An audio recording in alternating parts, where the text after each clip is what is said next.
Okay, so now this is where my Captain Matt story begins. Having made an arrangement with Captain Johnny to meet him and Captain Richard in Montreal, where we'd be replacing the first crew of Captain Ty and Captain Keith, and adding Captain Todd. Yes, that's a lot of captains. Anyways, I started out my day one of the expedition, leaving home by road at sunrise. As part of a series of repairs while underway, Captain Johnny asked me to pick up a new set of replacement house batteries to complement the starter battery he had to replace in Coburg, and to pick up some provisions that Mrs. Captain Matt helped with. Since I was driving to Montreal to join the expedition, transporting everything was easy. On the way, I also made a stop in Kingston at a local Kubota dealership to pick up a replacement thermostat for the engine. The reality of cruising by boat is that things break. Sailing is the easy part. Maintaining your boat and all its systems and knowing how to troubleshoot them and hopefully fix them is the tough stuff. Information technology expert and navigator, Captain Todd.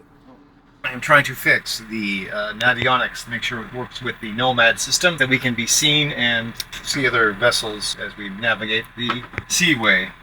It's challenging. It's problematic. What is the Nomad? What's that do for? It's the GPS AIS transponder system. Oh.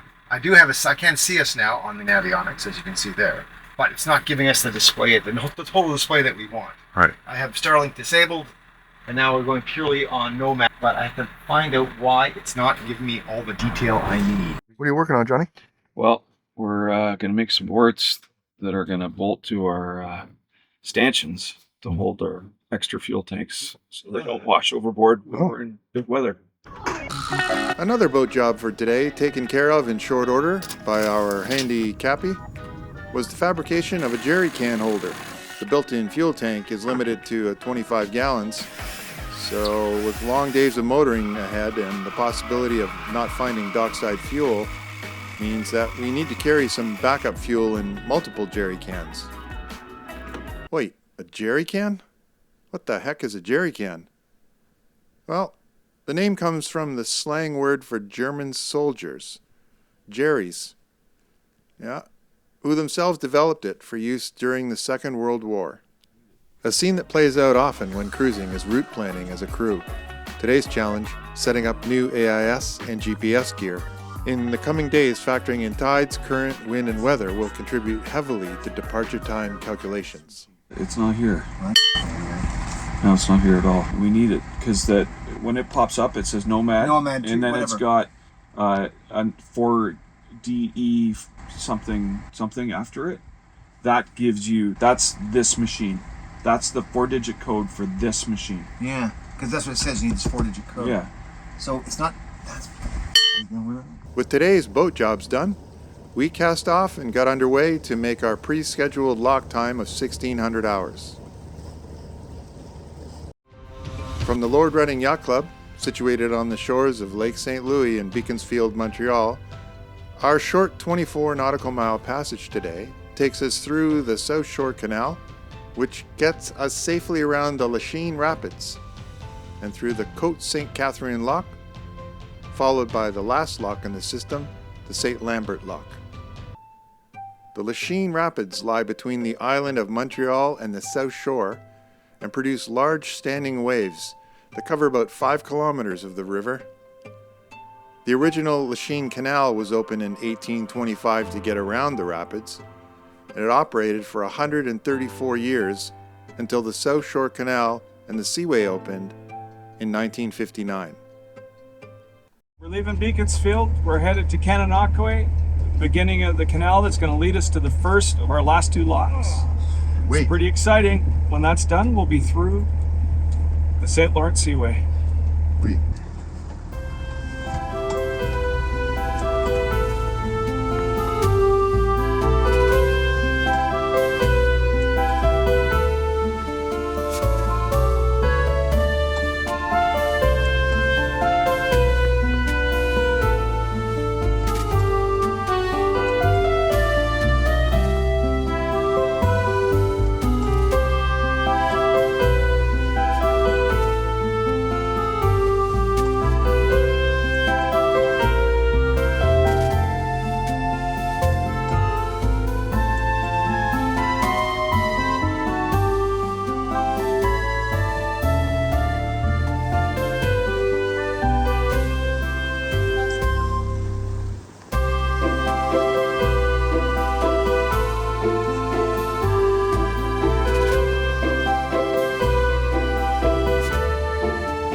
thing. I'm up here in the shadow. You look okay though.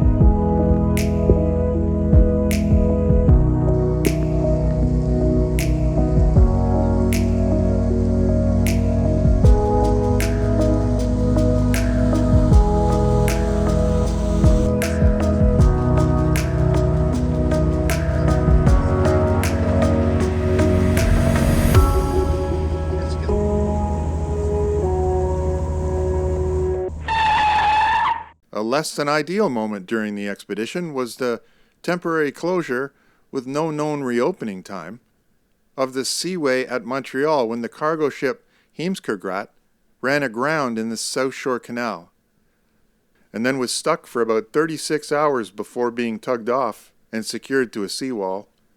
Luckily for the expedition, this didn't cause any sort of delay.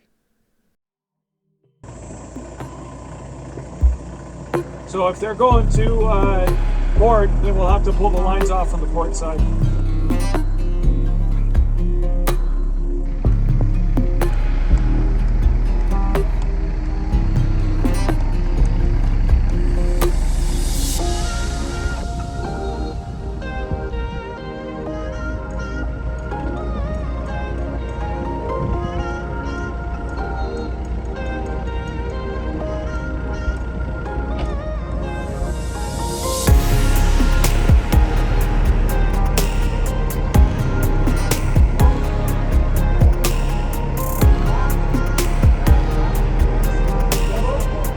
So we need our lines back on the please.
Where are we, Richard? The last lock.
Captain Matt here. Thanks for watching, everyone, and be sure to like and subscribe to my channel to get notifications on the many episodes yet to come on our expedition to Cape Breton Island.